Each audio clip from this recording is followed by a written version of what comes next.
You know, there's an old saying, to go where you've never been, you have to do things that you've never done.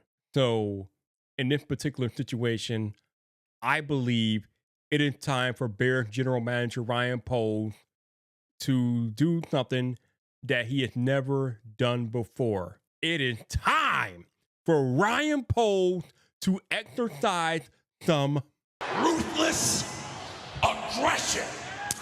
Welcome back to Bears Yard. This your boy Vipe. And if you've been listening to the draft analysts this offseason, most of them have been saying the exact same thing. They have been saying that this upcoming 2025 NFL draft is pretty weak in terms of talent, especially in terms of top tier blue chip talent. I've even heard that there's only about 6 or 7 blue chip players at the top of this upcoming draft. So what does that mean for Ryan Poles and the Chicago Bears? Well, in my opinion, it is time for Ryan Poles to exercise that ruthless aggression. Do something that he's never done before. He almost did it last year, but Ian Cunningham kind of held him back. But with the Bears being in the 10th spot and the crop of the draft probably being long gone before the Bears pick on the board, it is time for the Bears to trade up in the first round. You're watching Bears Yard, your home of opinionated Chicago Bears talk Monday through Friday right here on YouTube. So if you don't want to miss an episode, hit that subscribe button. I know some of y'all, a lot of y'all are probably going to moan and groan at that possibility because that means that we're going to lose some draft capital. And what's that meme about let's need of the Rams? you know what I'm talking about, right? I can't say it on family-friendly YouTube airwaves, but you know what I'm getting at, right? You can't worry about the pick. You got to go and get the best players available. And if that means that you got to get into the top 5 to do it, then that means you got to get into the top 5 to do it. Now, obviously, the Bears do have a little leeway here because they do have that additional second-round pick from the Carolina Panthers. So the Bears could theoretically give up a second-round pick and still pick in the second round. Again, not the most ideal situation. Now, depending on how far they move up, it might cost more than just one second round pick. It might cost 2. Now, I'm not comfortable paying that type of price, but if it's for somebody like Abdul Carter, I might consider it given the fact that he is the absolute best player, in my opinion, in this draft. And if he falls to 4 or 5, then I would probably consider giving up both second round picks and the 10th pick, obviously, to go up and get him. Now, you also have the option of giving up future draft capital to move up in the draft. You can give up draft picks from the 2026 NFL draft. And I think the Bears have already done that with the addition of Joe Thuney. So you don't want to keep going back to that well too many times if you can avoid it. But the Bears are clearly in a win-now situation. At least that's what Ben Johnson feels like. That's what Ryan Poles feels like. It seems like the entire organization is embracing the win-now mantra.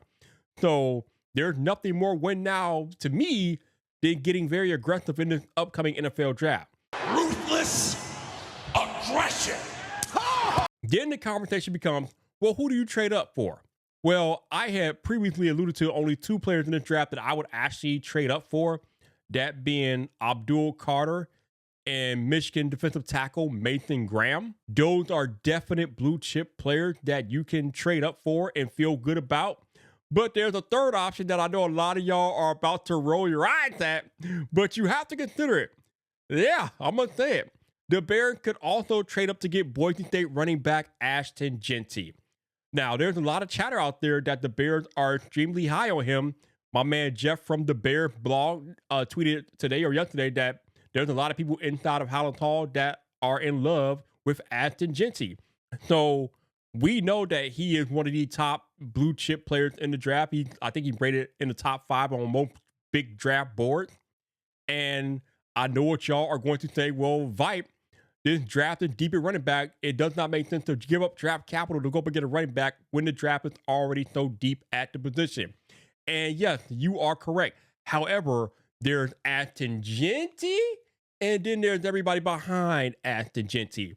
So when the gap is that far, if you are absolutely sure that Ashton Jeanty is going to be a superstar at the NFL level, it doesn't really matter how good the other backs in the draft are. That is a bona fide superstar in Gente.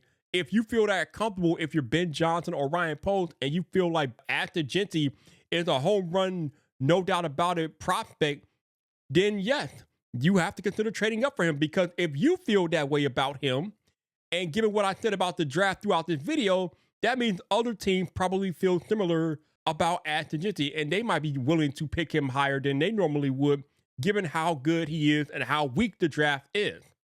So, I don't know if this is going to be a thing, but I would surmise that it's being discussed in Hallis Hall right now, and it will be discussed on draft night, given how the board falls. But I would not be surprised, and you should not be surprised, if the Chicago Bears do something they haven't done since, 2018, I believe, 2017, and trade up in the first round. Now, the last time we traded up in the first round, we traded up to get Mitch Trubisky. And yeah, it was terrible. It was a bad move.